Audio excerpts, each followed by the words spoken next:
Assalamualaikum warahmatullahi wabarakatuh.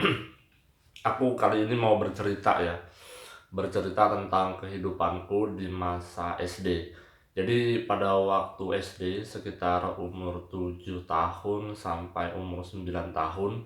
Kalau tidak salah ketika aku umur 6 tahun itu sudah kelas 1 SD. Dan aku sangat ingat sekali ya pada waktu kelas 2 SD. Mungkin dari ceritaku ini aku meminta kepada kalian supaya mengambil kesimpulan ya, untuk mengambil hal-hal yang berbau manfaat itu ambil aja di dalam kehidupan sehari-hari, praktekkan aja di dalam kehidupan kalian. Pada umur 8 tahun aku menemukan sebuah fakta bahwasanya ketika itu aku kelas 2 SD ya. Pada waktu kelas 2 SD aku mengalami penurunan ranking ya. Menurut aku pribadi, pada waktu itu ketika aku mendapatkan ranking 1 sampai 3 itu bagi aku adalah hal yang begitu bagus ya. Namun ketika dapat ranking 4 sampai ke bawah itu merupakan sebuah kegagalan. Dan itu tercipta karena aku mengalami hal-hal yang tidak baik ya, karena ada seseorang yang menyebutkan ketika itu aku ranking 8 dan dia seseorang itu mengeluarkan kalimat, jangan naikkan dulu ke kelas 3 karena dia tidak siap. Menurutku menurutku memang ucapan seseorang tersebut akan menyakitkan hati ya. Namun aku mengerti, mungkin seseorang tersebut merasa bahwa ranking 8 itu adalah sebuah aib atau sebuah hal yang perlu dievaluasi, sehingga keputusannya dia adalah jangan dinaikkan dulu ke kelas 3 supaya aku merasa aku harus banyak belajar supaya aku rankingnya adalah ranking 1 atau ranking 1, 2 atau 3. Kemudian aku berpikir ya, seseorang tersebut ketika mengeluarkan kalimat pasti saja dipengaruhi oleh bacaan atau lingkungan-lingkungan dia. Sebenarnya kalau menurut ilmu pendidikan, eh, pendapat seseorang tersebut akan menyakitkan hati seseorang, yaitu seorang pelajar seperti aku. Namun pada waktu itu aku tidak berpikir panjang ya. Aku berpikir bahwa mungkin seseorang tersebut salah ucap dan memang pergaulannya memang sedikit dan dipengaruhi oleh lingkungan yang pendidikannya yang begitu takut ya kalau ranking 8 itu tidak pintar ya begitu. Aku mengambil kesimpulan bahwasannya orang tersebut itu salah ucap aja sehingga harus dimaafkan. Itu pemikiran aku pada waktu kelas 2 SD. Ketika aku di umur 28 tahun, aku sebelum-sebelumnya membaca artikel, membaca sebuah jurnal pendidikan juga, bahwasanya memang seseorang ketika berkomentar terhadap prestasi anaknya atau teman-temannya itu jangan sampai melukai hati. Sebab kalau pendidikan dinilai berdasarkan nilai semata, itu yang ranking 20, ranking 30 ataupun yang hampir tidak lulus, dia merasa bodoh. Dan hal ini berpengaruh terhadap cara belajar dia nanti di kemudian hari.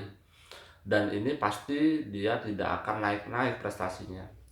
Padahal di dalam sebuah jurnal aku sangat ingat bahwa seseorang itu diciptakan lahir itu berbeda-beda cara pendidikannya dan berbeda pula fungsi otaknya, sehingga harus dididik berdasarkan kemauan dan berdasarkan passionnya dia. Jadi misalkan nih aku sukanya di bidang politik, sukanya di bidang sastra, sukanya di bidang fotografi dan bisa menganalisa berbagai sebuah fakta dan fenomena yang diakomodir dalam sebuah kesimpulan komentar. Nah, itu adalah passion aku. Adapun passion-passion yang lain seperti menulis itu cuma hobi aja. Dan seseorang tersebut seperti aku juga ketika ingin dinaikkan prestasinya maka harus dididik dengan cara yang tepat pula. Apabila ingin memperkaya atau menjadi seseorang yang ahli di bidang menulis atau berkomentar dalam sebuah analisa, menganalisa sebuah fakta, maka harus didekatkan dengan orang-orang yang memang pintar menganalisa juga. Jangan dikumpulkan kepada orang-orang yang tumpul menganalisanya. Nah, hal tersebut jika diulang-ulang terus-menerus, maka anak ini nanti prestasinya akan luar biasa. Nah, di umur 20 tahun aku sudah mengerti ya bahwasanya seseorang itu dilahirkan berbeda-beda. Jangan menilai seseorang atau seorang anak itu harus satu frekuensi. Misalkan anak pertama itu sukanya matematika, sedangkan anak kedua itu suka olahraga. Anak kedua kalau diajarin matematika, dia otomatis tidak suka dan dia merasa tidak nyaman belajar matematika. Maka dari itu jangan dipaksakan. Ya udah, dia itu dididik berdasarkan kesukaan dia aja, yaitu olahraga. Kalaupun diberikan pelajaran matematika, ya pelajaran-pelajaran dasar aja, jangan sampai memberikan pelajaran-pelajaran yang terlalu rumit. Nah, untuk memberikan mata-mata pelajaran matematika yang begitu rumit, itu kasih aja ke anak yang pertama. Sebab anak pertama sangat suka sekali dengan matematika dan dia merasakan ini adalah passion saya. Maka dari itu, aku sangat berkaca di zaman dahulu, yaitu pada saat kelas 2 SD. Mungkin ketika kalian anak-anak SD yang ketika mendapatkan komentar buruk terhadap dari seseorang, maka jangan ditelan mentah-mentah ya, dipikirkan terlebih dahulu, karena boleh jadi komentar yang buruk dari seseorang yang akan menjatuhkan prestasi kita itu adalah salah. Maka dari itu memang harus dianalisa terlebih dahulu ya, jangan sampai kita mengeluarkan kalimat-kalimat atau statement-statement yang sifatnya provokatif dan akhirnya nanti berantem. Nah, ini yang kita hindarkan. Maka dari itu video ini juga aku tujukan kepada setiap orang.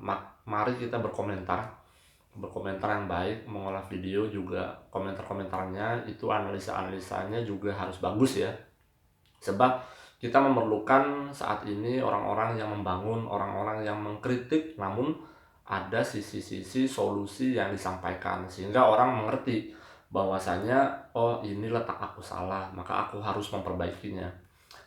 Begitu juga untuk membangun sebuah peradaban, sebuah sumber daya manusia di Indonesia ya, untuk meningkatkan kemauan belajar setiap orang, setiap anak. Itu kita harus memotivasinya dengan cara apa ya, kita harus mengetahui apa passionnya dia, apa kesukaannya dia, dan jangan sampai kita menjatuhkan semangat belajar dia, karena setiap manusia itu memiliki kehebatannya masing-masing di bidangnya masing-masing.